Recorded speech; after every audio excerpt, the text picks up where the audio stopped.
Hi guys, this is विवेक दशोरा और हम बात कर रहे हैं हमारे सिक्योर 23 आरएस प्रोग्राम की। एक अच्छी बात यह है कि आप लोगों के मुझे कई सारे कमेंट्स, कई सारे फीडबैक्स आ रहे हैं, कई सारे मैसेजेस मुझे बच्चे पर्सनली भेज रहे हैं। So here is the PPT presentation और आई होप आप मुझे अच्छे से देख पा रहे हैं और मुझे सुन पा रहे होंगे। अब मैं आपके मैसेजेस से काफ़ी प्रभावित हूँ और कई बच्चों ने मुझे पर्सनली बोला है कि सर आप एकदम से ऐसे समझाते हैं, पॉइंट टू पॉइंट वो बात करते हैं जैसे कोई अपने ही घर का व्यक्ति समझा रहा है। तो मैं काम की बात पर आता हूँ, अदरवाइज आप कहेंगे कि ये भी बकवास करने लग गया और टाइम पास करने लग गए। तो वो बात हम नहीं करते हैं। चलिए, सिक्योर 23 प्रोग्राम के बारे में आप जानते होंगे। इसमें हम एक 60 डेज का डेली राइटिंग प्रैक्टिस इनिशिएटिव हमने चला रखा है। जो मेंबर्स हमसे नहीं जुड़े हुए हैं वो यूट्यूब पर या कहीं पर इसके साथ में हम लिंक दे रहे हैं, उस ग्रुप में हमसे ऐड हो सकते हैं। यहाँ पर हम आपको इस तरह के जो क्वेश्चंस हम रेगुलर प्रोवाइड कर रहे हैं 60 दिन में, लगभग 400 से ज़्यादा क्वेश्चंस को हम कवर करेंगे, जीएस के सभी पोर्शंस को। और आपका जो कंपोजिशन पार्ट है पेपर 4 का, जो कि बहुत इंपॉर्टेंट होता है, उसके लगभग 4 रिवीजन हम इन 60 दिनों में करवा रहे हैं। तो ये 60 वर्किंग डेज है। सैटरडे संडे आपकी इसमें छुट्टी रखी जाती है। छुट्टी का रीजन ये है कि मोस्टली बच्चों की टेस्ट सीरीज होती है कहीं पर, तो टेस्ट सीरीज की वजह से। So it is the daily writing practice. और यहाँ पर हम ये सीखते हैं कि किस तरह से कीवर्ड्स को यूज करना है, किस तरह से उनका यूज करके ज्यादा बेटर आंसर लिखा जा सकता है, आंसर को कैसे एनरिच किया जा सकता है। This is the secure RS23 programme और इसकी फीस 60 दिनों की मात्र 1000 रुपये रखी गई है। और हमारे पेड टेलीग्राम चैनल में इसके सभी एक्सप्लेनेशंस, इन सभी क्वेश्चंस के एक्सप्लेनेशंस की फुल एक्सेस प्रोवाइड की जाती है, जो हमसे 1000 रुपये की फीस के साथ जुड़ते हैं। चलिए, अब मैं बात कर रहा हूँ यहाँ पर Rajasthan polity and international relations वाला जो हमारा पेपर हुआ था, उसके कुछ बड़े क्वेश्चंस को हम पहले देख लेते हैं, जो 10 मार्कर क्वेश्चंस हैं। सभी क्वेश्चंस के लिए मैं आपको दोबारा बोल रहा हूँ कि आप हमारे पेड ग्रुप में ऐड हो सकते हैं। फीस केवल 1000 रुपये रखी गई है 60 डेज के लिए, 60 दिनों के लिए। चलिए, सो this is about us and हमारे कॉन्टेक्ट नंबर वगैरह यहाँ पर दिए हुए हैं। चलिए, हम क्वेश्चन पर आते हैं। Dominant caste namely Jat, Gurjar, Meena and Rajput create a big impact in political demography of Rajasthan. Discuss. मैं आपको इस क्वेश्चन पर तसल्ली से समझाऊंगा, इसको थोड़ा आराम से समझना। आपको खुद को रियलाइज हो जाएगा कि क्वेश्चन को किस तरह से हैंडल करना होता था, हम ये भी देखेंगे। क्वेश्चन की डिमांड क्या होती थी, हम ये भी देखेंगे। ठीक है। सो गुर्जर, जाट, मीणा और राजपूत ऐसी प्रमुख जातियां हैं जो कि राजस्थान की राजनीतिक जनसांख्यिकी में एक बड़ा प्रभाव रखती है, मतलब ये प्रभावशाली है, डोमिनेंट कास्ट है। चर्चा कीजिए। अब मैं आपको यहाँ पर कुछ बेसिक बातें बता देता हूँ, जो किसी भी क्वेश्चन के टेल वर्ड्स, जिसको पिछलग्गू शब्द जिनको बोला जाता है, ये चर्चा कीजिए। तो ये जो चर्चा कीजिए है ना, डिस्कस जो टर्म है, इनको टेल वर्ड्स बोला जाता है। मतलब ये पूछ है इस क्वेश्चन की। तो इन टेल में क्या छिपा होता है, ये पूरे क्वेश्चन की डिमांड को चेंज कर देते हैं। क्वेश्चन में क्या पूछा जा रहा है, इस बात को ये डिसाइड कर रहे होते हैं। तो यहाँ पर पूछा है, मैं आपको यहाँ पर बता रहा हूँ कि इसकी डिमांड क्या है। ठीक है। अब क्वेश्चन की डिमांड की जब हम बात करते हैं, तो इसमें इसने पूछा है डिस्कस कीजिए। डिस्कस करने का मतलब ये हो जाता है, चर्चा करने का मतलब कि ये बताइए कि जो स्टेटमेंट में कहा गया है ऐसा है या नहीं है। आप इस पर चर्चा कीजिए। मतलब हम बैठकर जब चर्चा कर रहे होते हैं, तो चर्चा में यही होता है ना, हम आलोचना नहीं कर रहे हैं, हम सिर्फ चर्चा कर रहे हैं। और चर्चा में हम यही खोजने की या यही कंक्लूड करने की कोशिश करते हैं कि जो कहा जा रहा है क्या वास्तव में ऐसा है या नहीं। Okay, so it is about the yes और नो। अच्छा, मैं इस मोड के बारे में बता देता हूँ कि हम यहाँ पर हिंदी और इंग्लिश मीडियम दोनों को साथ लेकर चल रहे हैं।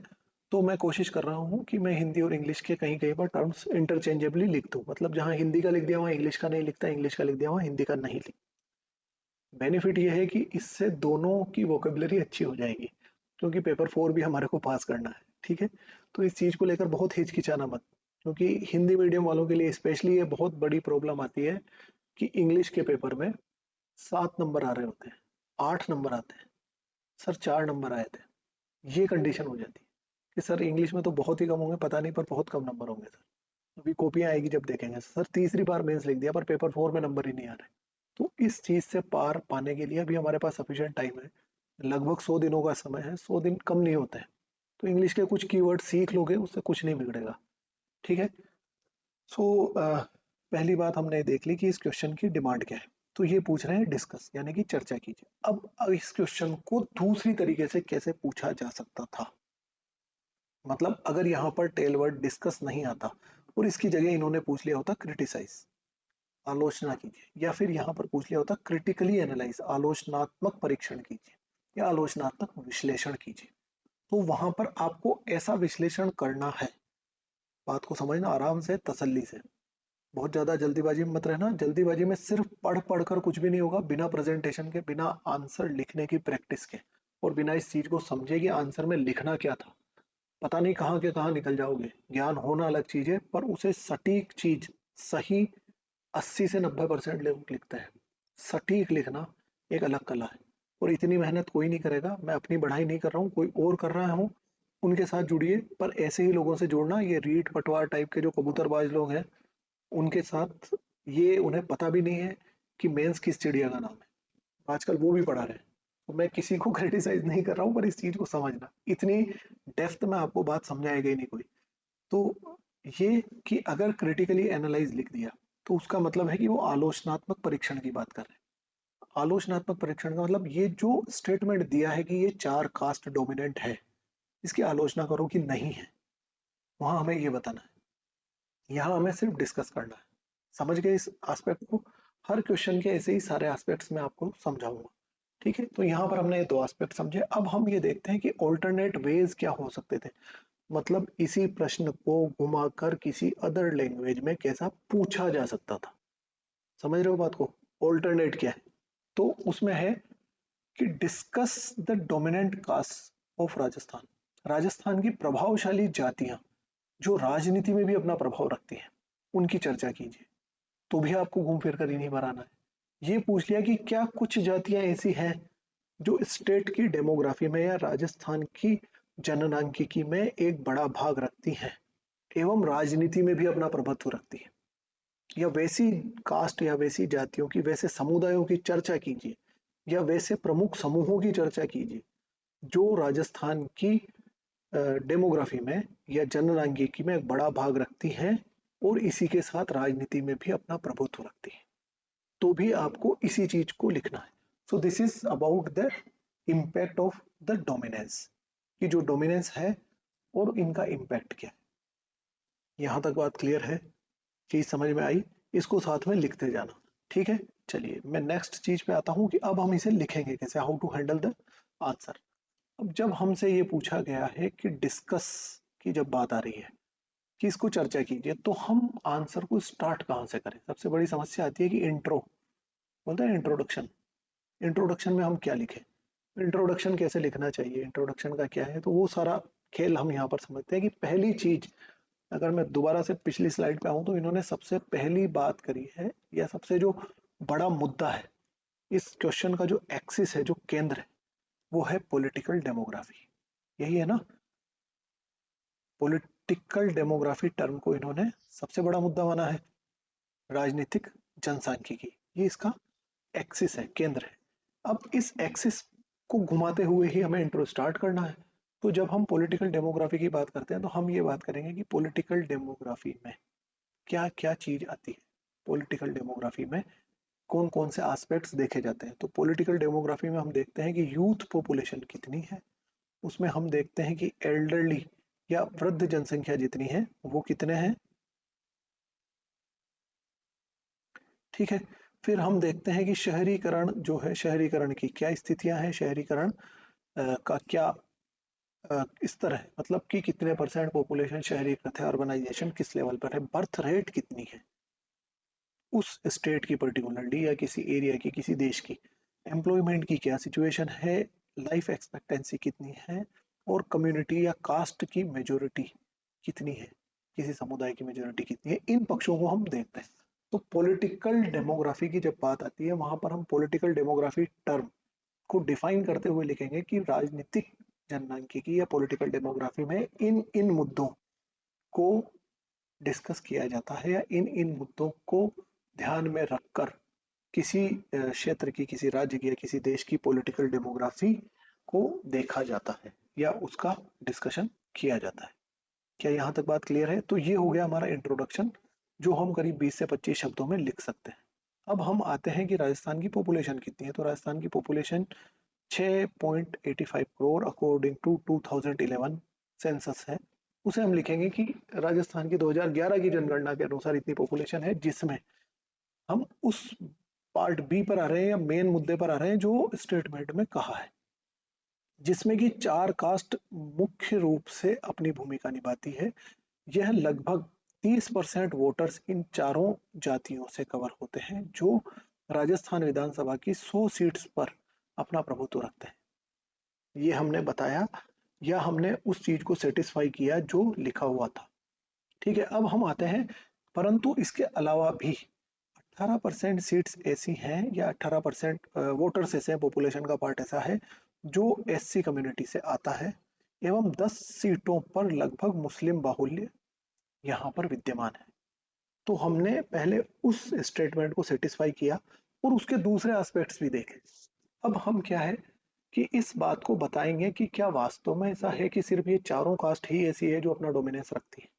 और कास्ट पॉलिटिक्स में ये होता है कि कास्ट में जब एक बार किसी व्यक्ति ने बोल दिया, किसी लीडर ने बोल दिया, उसी के साथ में एक इशारे पर वोट डल जाया करते हैं। तो क्या वो स्थितियां अब भी है? तो हमने ये 3 पार्ट इसके बता दिए कि हाँ, ये 3 फैक्ट्स हमने यहाँ पर दे दी, क्योंकि स्टेट पीसीएस में राजस्थान में आप जानते हैं कि जितने अच्छे फैक्ट्स लिखेंगे उतने ज्यादा नंबर आएंगे। तो ये 3 फैक्ट्स हमने यहाँ पर दे दी। अब हम ये बात करेंगे, परंतु नई पीढ़ी जो आ रही है वो, और इस नई पीढ़ी के साथ में जो इलेक्ट्रॉनिक और सोशल मीडिया का जो इम्पैक्ट है, मतलब एक तो नई पीढ़ी यूथ वो अपने आप में डिफरेंट है, और इलेक्ट्रॉनिक और सोशल मीडिया का इम्पैक्ट सब पे है। वो नई पीढ़ी पर भी है, पुरानी पीढ़ी पर भी है। किस चीज में है? वो धारणा या मानसिकता, या जिसको हम नरेशन कहते हैं या नरेटिव सेट करना जिसको कहते हैं ना, वो नरेटिव को सेट कर देते हैं इलेक्ट्रॉनिक या प्रिंट मीडिया। तो वो नरेटिव सेट करने के मामले में इसका एक अच्छा खासा प्रभाव है, जो आज के 10 साल पहले से प्रारंभ हुआ था। और इंटरनेट रेवोल्यूशन या की जो भूमिका है, या इंटरनेट क्रांति की जो भूमिका है एक माध्यम के रूप में, वह राजनीतिक जो हमारे यहाँ पर या पॉलिटिकल मूव जो होता है, या डेमोग्राफिक पॉलिटिकल डेमोग्राफी जो है, उसको मोबिलाइज करने में पूर्ण रूप से सक्षम है, सफिशिएंटली कैपेबल है। This would be the end of the answer. ये हो गया इसे चर्चा कैसे करना। Getting my point? यहाँ तक समझ गए? अब इसको एक बार लिख कर देखना। अच्छा, एक और ज्ञान मैं बता देता हूँ। वैसे बार बार ज्ञान नहीं देना चाहिए, वो अच्छा नहीं होता है, फिर भी मैं बता देता हूँ कि लिखना। आज भी मुझे 2-3 बच्चों के फोन आए थे, वो बोल रहे थे सर आपको क्या लगता है, हम पढ़ तो रहे हैं पर लिखना असेंशियल है क्या? लिखना इसलिए असेंशियल है कि बेटा जब तक लिखोगे नहीं तब तक आपको ये रियलाइज नहीं होगा कि मैंने जो पढ़ा है उसको मैं किस सीक्वेंस में लिख पा रहा हूँ, मैं उस सीक्वेंस में रिकॉल कर पा रहा हूँ, मुझे याद आ रहा है नहीं आ रहा है। याद नहीं आ रहा है या याद आ रहा है पर मेरा सीक्वेंस ही बिगड़ जाता है। मैं आपको इसका एग्जांपल दूंगा, अगला जो आंसर है उसमें मैंने इस चीज को डिस्कस किया है कि हम सीक्वेंस कैसे बिगाड़ देते हैं। आंसर हमें पता है, ज्ञान हमें है, पर उसका सीक्वेंस ही गलत लिख रहे हैं। तो पहली 1-2 लाइन पढ़ते ही पहले इवेल्युएटर्स जो है, वो जो अंकल आंटी सीनियर लोग कॉपी चेक कर रहे हैं ना, प्रोफेसर वगैरह, वो देखते ही चिढ़ जाते हैं, वैसे आंसर वो काट देंगे। तो वो आंसर जब लिखने लगोगे तब आपको ये चीज रियलाइज होगी। और एक बात मैं यहाँ पर 1 मिनट और आपका लूंगा, ये याद रखना कि अकेले बैठना, अकेले में खुद के साथ बैठना, बिना कुछ किए अकेले में खुद के साथ बैठना, वो होता है खुद को फेस करना। सबसे पहली चुनौती, सबसे बड़ी चुनौती जो कही जाती है वो ये है कि क्या आप खुद को फेस कर पाते हो। और ये आंसर लिखना भी वही है कि क्या आप खुद को फेस कर पाते हो या नहीं कर पाते हो। जब लिखने लगते हो, पहली लाइन शुरू करोगे ना, तब भी 10 बार दिमाग में आता है कि कहाँ से शुरू करें। समझ रहे हो बात को? और अपनी राजस्थानी में कहा जाता है कि मौत आती है, लिखने में मौत आएगी और उससे गुजरना पड़ेगा। अदरवाइज स्किप करते जाओ, इसको रोज टालते जाओ कि नहीं आज नहीं 7 दिन बाद लिखेंगे, 7 दिन नहीं 10 दिन बाद लिखेंगे।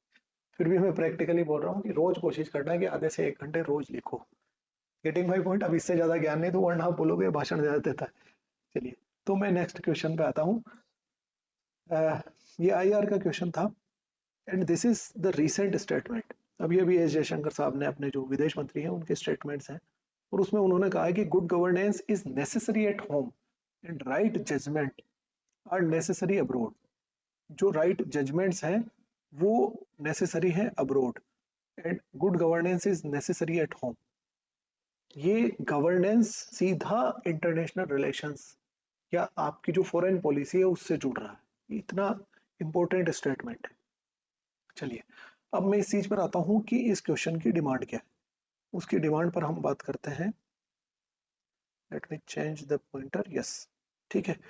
अब हम डिमांड पर बात कर रहे हैं। डिमांड में हम दो चीजें हैं कि एक तो ये जो कोटेशन यहाँ पर दिया है, जो कोड दिया है, घर में सुशासन और विदेश में सही निर्णय महत्वपूर्ण होता है। तो ये कोटेशन का क्या मतलब है? इस क्वेश्चन की दो ही डिमांड निकलेगी ना। और दूसरा ये कि इंडियन स्टैंड रूस और यूक्रेन और इजराइल हमास युद्ध के संदर्भ में भारत के पक्ष की चर्चा करें। तो ये क्या पक्ष है, भारत ने क्या स्टैंड लिया है? भारत को लेकर बहुत ज्यादा सारी इसमें क्रिटिसिज्म हो रहा है, हम जानते हैं इस चीज को। तो ये देखिए, आईआर एक डायनेमिक सब्जेक्ट है और आईआर में हमेशा डायनेमिक क्वेश्चन ही आएगा। अगर आपको कोई घिसी पिटी चीजें पढ़ा रहा है, घिसी पिटी चीजों पर आपका फोकस है किसी नोट्स में, किताबों पे, तो ये याद रखिएगा कि वो बहुत ज्यादा रेलेवेंट होगा और कंटेम्प्रेरी होगा, वैसा ही मुद्दा आएगा, अदरवाइज नहीं आता है। ये आप क्वेश्चंस उठाकर देख लेना। क्वेश्चंस की भी जो प्रीवियस ईयर पेपर्स है उसकी सीरीज में ये चीज मैं बता दूंगा आपको। सो रूस, यूक्रेन और इजराइल हमास युद्ध के संदर्भ में भारत के पक्ष की चर्चा करें। अभी हमें जो पक्ष लिया है, भारत का जो भी स्टैंड है, उसके बारे में आप बताएं। So the demand is quotation जो लिखा है और इंडियन स्टैंड, भारत क्या स्टैंड ले रहा है। चलिए, ऑल्टरनेटिव पे बात कर लेते हैं कि इसमें क्या ऑल्टरनेटिव हो सकता है, मतलब इस क्वेश्चन को किस दूसरी तरह से पूछा जा सकता है। क्या इंडिया की पॉलिटिक्स जो है या इंडियन फॉरेन पॉलिसी है वो शिफ्ट हो रही है? मतलब हम युद्ध का समर्थन नहीं करते, हम शांति प्रिय देश है, परंतु हम रूस को या इजराइल को सपोर्ट कर रहे हैं। तो क्या ये इंडिया की जो स्टेंस रहा है या इंडिया की फॉरेन पॉलिसी रही है या इंडिया की जो शांति प्रिय होने की जो एक छवि रही है, क्या हम उससे शिफ्ट कर रहे हैं? ये सब पूछा जा सकता है। चर्चा कीजिए या आलोचनात्मक परीक्षण कीजिए, यहाँ पर ये पूछा जा सकेगा। हम यूनाइटेड नेशंस जनरल असेंबली जो आम सभा होती है संयुक्त राष्ट्र संघ की, उससे हम एब्सटेन रहे हैं। एब्सटेन का मतलब हम एब्सेंट रहे जब इस चीज का रेजोल्यूशन पास हो रहा है कि इसराइल के अगेंस्ट एक संकल्प पारित किया जाए, रूस के अगेंस्ट एक संकल्प पारित किया जाए। उस टाइम पर भारत वहां है ही नहीं। वोटिंग करने ना करने, फेवर में करने अलग चीज होती है, भारत है ही नहीं। हम एब्सेंट रहे। और एब्सटेन रहने के जो हमने एक्सप्लेनेशन दिया है, ये भी बता देता हूँ कि जब पूछा गया कि हम ऐसे क्यों वहां पर हम उपस्थित नहीं रहे, तो हमारे जो स्पोक्स पर्सन है उन्होंने सीधा यही कहा है कि जब रशिया और यूक्रेन वॉर की बात थी तब 29 देश ऐसे थे, 29 countries was abstain there. And अभी जो हमास और इजराइल वाला इशू पे जब रेजोल्यूशन पास करने की बात आई तो 45 देश ऐसे थे, वहां थे ही नहीं। India is not the loan country, हम सबसे ऐसे पहले देश नहीं। सो शिफ्टिंग फ्रॉम द पॉलिटिक्स और the shifting from the foreign policy, जो हमारे विदेश नीति के सिद्धांत है, क्या हम इससे इतर जा रहे हैं या क्या हम यहाँ से कहीं शिफ्ट कर रहे हैं? भारत यहाँ से अनुपस्थित रहा है, इस को आप किस तरह से देखते हैं? क्या ये भारत का एक बैलेंसिंग एक्ट है? क्या दोनों पक्षों के बीच में या कुछ विश्व में जो ध्रुवीकरण हो रहा है, भारत उसको समन्वय स्थापित करने की कोशिश कर रहा है? इसकी चर्चा कीजिए। या फिर ये पूछा जा सकता है कि क्या भारत प्रो इजराइल या भारत इजराइल जैसे देशों के साथ कट्टर रूप से समर्थन दे रहा है, या भारत का इसमें क्या पक्ष है, भारत का क्या रुख है? जो बेसिक क्वेश्चन पूछा जाएगा वो यही होगा। या फिर सिर्फ और सिर्फ कि इस मुद्दे पर भारत के पक्ष पर टिप्पणी करें, कमेंट। ये इतने तरह के एस्पेक्ट से पूछा जाए, मैं सारे डायमेंशंस आपको खोल के बता रहा हूँ, इन सभी डायमेंशंस में आपको यही आंसर लिखना है। Getting my point? चलिए, अब मैं आता हूँ इस बात पर कि हाउ टू स्टार्ट। और देखिए, ये डायमेंशन समझ के आपको समझ में आ गया होगा कि प्लीज कबूतरबाजों से मत पढ़ना, जिनको मेंस नहीं आता उनसे मत पढ़ना, बर्बाद कर देंगे। और ये याद रखना कि 2000 बच्चे जो इंटरव्यू में पहुंच रहे होंगे, इस बार 200 से ज्यादा बच्चे मेरे टच में रहे हैं, मेरे गाइडेंस में रहे हैं। इंटरव्यू में जो गए हैं 2000 बच्चे, उनमें से लगभग 10% बच्चे मेरे गाइडेंस में रहे हैं। और ग्रुप डिस्कशंस वगैरह हमने करवाए हैं, वो पिछले मेंस में भी मेरे पास पढ़े थे। सो जो बच्चे इंटरव्यू में गए हैं या जो फाइनली सेलेक्ट होते हैं, उनको देख लेना एक बार। आपको डिफरेंस फील हो जाएगा। ये जितने ज्ञानी कहते फिरते हैं कि ऐसा क्वेश्चन नहीं आता या ऐसा नहीं लिखना, इतना ज्यादा पूछा ही नहीं जाता, ऐसा नहीं होता वैसा नहीं होता, ये ज्ञानी हर बार मेंस लिखते हैं, ये हर बार मेंस लिखते हैं पर वहां तक नहीं पहुंच पाते। तो ये याद रखना कि उनका स्टैंडर्ड बहुत अलग होता है, और ये स्टैंडर्ड अब बढ़ता जा रहा है। प्रीलिम्स की कट ऑफ में आपको फील हो गया होगा। So how to start the answer, हम यहाँ पर क्या कर सकते हैं, आपने सुना होगा कि हमें कोट्स का यूज करना होता है, कोटेशंस का यूज करना होता है, जो हमारे आंसर को एनरिच करते हैं। मतलब कि जहां पर आपको 4 नंबर आउट ऑफ 10 आ रहे हैं या 5 मार्क्स आउट ऑफ 10 आ रहे हैं, वहां पर आपको कोटेशन यूज करने के बाद में 6 to 7 मार्क्स आउट ऑफ 10 आने की पॉसिबिलिटीज बढ़ जाती है। So we are using a quote here. हम लिख रहे हैं सब सुशासन कभी कानून पर निर्भर नहीं होकर शासनकर्ताओं या शासकों पर निर्भर होता है। इसे समझाने की जरूरत नहीं है। Good governance never depends upon laws but upon the personal qualities of those who govern. जो गवर्न कर रहे हैं उनकी व्यक्तिगत क्षमताओं पर निर्भर होता है। Getting my point? तो ये कोटेशन के साथ हम स्टार्ट करेंगे। अब हम ये बताएंगे कि रूस और यूक्रेन जब युद्ध हो रहा था तब भारत ने शांति की अपील करी है। रूस यूक्रेन की पहले बात करेंगे, और G20 सम्मेलन में भी जो शिखर वार्ता हुई है या जो समिट हुआ है दिल्ली में, दिल्ली की प्रेसिडेंसी में जो हुआ है, इंडिया की प्रेसिडेंसी में जो हुआ है, उसमें हमने रेजोल्यूशन पास किया है जिसमें हमने ये कहा है कि it is not the era of war. ये हमारे यहाँ से दिल्ली से स्टेटमेंट है, प्रधानमंत्री मोदी का स्टेटमेंट है कि ये युद्ध का युग नहीं है, ये ऐसा समय नहीं है जब युद्ध किए जाए, वो युग नहीं है। ये कोऑपरेशन का टाइम है। First world war, second world war हम लड़ चुके हैं, और ये टाइम ऐसा नहीं है जब युद्ध लड़े जाए। Getting my point? इस कोड को आप लिखिए कि this is not the era of war, और ये युद्ध का युग नहीं है, जैसा कि हमने G20 सम्मेलन में भारत के द्वारा कहा गया। ये चीजें आपके आंसर को एनरिच करेगी, ये लेवल बताएगी कि किस स्तर पे आप पढ़े हैं और क्या स्तर आपका है। आप नहीं लिख रहे होंगे, दूसरा लिख रहा होगा। इन चीजों को जब तक नहीं डाल रहे होंगे आंसर में, कोई और डाल रहा होगा, और वहां कॉपी डिफरेंशिएट हो जाती है। जब आपकी कॉपी पड़ी होगी, दूसरे की कॉपी पड़ी होगी, this would create the difference. Getting my point? चलिए, ये हुई रूस और यूक्रेन की बात कि हमने शांति की अपील करी और हमने G20 सम्मेलन में ये संकल्प भी पारित किया। इसके साथ में इजराइल हमास युद्ध की अगर बात होती है, तो ये किसी भी रूप में इंडिया ने ये कहा है कि हम किसी भी रूप में एनी फॉर्म ऑफ टेररिज्म, आतंकवाद का कोई भी रूप का भारत समर्थन नहीं करता, और हमेशा से हम उस चीज का विरोध ही करते हैं। So as in the case of Israel and Hamas, India always condemn the any form of terrorism. हम ये कह देंगे, that's it। अब हम इस चीज पे आते हैं कि हमने विश्व शांति और वसुधैव कुटुंबकम की हमेशा बात करी है। हम युद्ध को बढ़ावा देने के लिए कभी नहीं बोल रहे हैं, एंड इंडिया की प्रेसिडेंसी में जो G20 समिट हुई है उसका भी जो स्लोगन था वो वन अर्थ, जो थीम थी वो one family, one earth one family या वसुधैव कुटुंबकम ही हमने रखा है। अब इस चीज को समझना कि हम यहाँ क्या गलती कर गए। मैं गलती करके बता रहा हूँ। अच्छा लगा, यहाँ तक समझ में आया, मजा आया होगा। अब मैं बताता हूँ हमने यहाँ बेवकूफी क्या करी है। बेवकूफी ये है कि ये जो पॉइंट है ना, विश्व शांति वसुधैव कुटुंबकम वाला, ये पॉइंट आना चाहिए था सबसे पहले। जैसे ही हमने कोटेशन लिखा, इस कोटेशन के बाद में आना चाहिए था कि भारत हमेशा से जो ग्लोबल पीस है उसका सपोर्टर रहा है, और फिर हम इन पॉइंट्स को लिखते कि रूट रशिया यूक्रेन वॉर में इंडिया ने ये किया है, और इसराइल हमास वॉर में इंडिया का ये स्टेट है।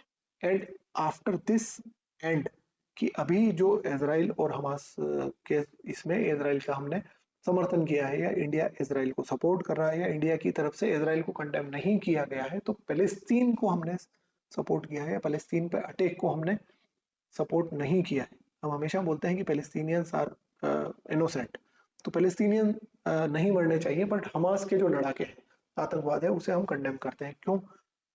क्यों ऐसा हम क्यों बोल रहे हैं?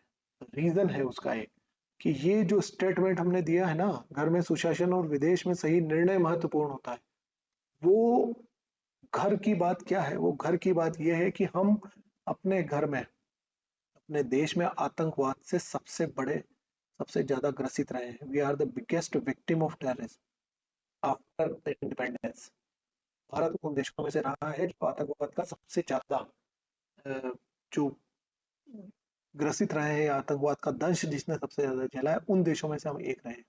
दैट्स वाई हम इसको यहाँ एंड करेंगे कि इस कारण से इंडिया के द्वारा किसी भी रूप आतंकवाद को स्वीकार नहीं करते हुए हमास को किसी तरह का ह्यूमैनिटी या हमास के साथ किसी तरह का मानवीय बर्ताव या किसी तरह के इजराइल के विपक्ष में नहीं जाना या इजराइल को समर्थन देना हर तरह से अ, हमें सही लगता है या हमारे द्वारा तथ्यों से पुष्ट होता है, क्योंकि आतंकवाद के किसी भी पक्ष का हम ऐसा नहीं कर सकते कि हम होमलैंड पर या घर में होने वाले आतंकवाद को समर्थन कर रहे हैं और फॉरेन में उसका समर्थन नहीं कर रहे हैं। So this is how we will handle the 100 words question. ये मैंने यहाँ पर समझा है, इसको एक बार लिखने की कोशिश करना। सो दैट इज मी, विवेक दशोरा। आप इस चीज को अच्छी तरह समझ गए होंगे, और ऐसे ही क्वेश्चंस जो ये 10 मार्कर थे ये हमने बता दिए हैं। 16 क्वेश्चंस हमने दिए थे इस वाले पेपर में, मतलब राजस्थान और आईआर वाले पेपर में 16 क्वेश्चन थे, जिसमें से 10 क्वेश्चंस वो थे जो 2 मार्कर थे। उनमें भी एक क्वेश्चन से 1 नंबर से 1.5 नंबर, 1.5 से 2 नंबर कैसे अर्न किए जाते हैं, कैसे you can snatch the marks, आप किस तरह से छीन सकते हैं, ये सभी चीजें हमने इन 60 डे प्रोग्राम राइटिंग स्किल्स में हम डिस्कस कर रहे हैं, जिसकी फीस 1000 रुपीज रखी गई है। Okay, so have a very best of luck. We are going to end this session here, and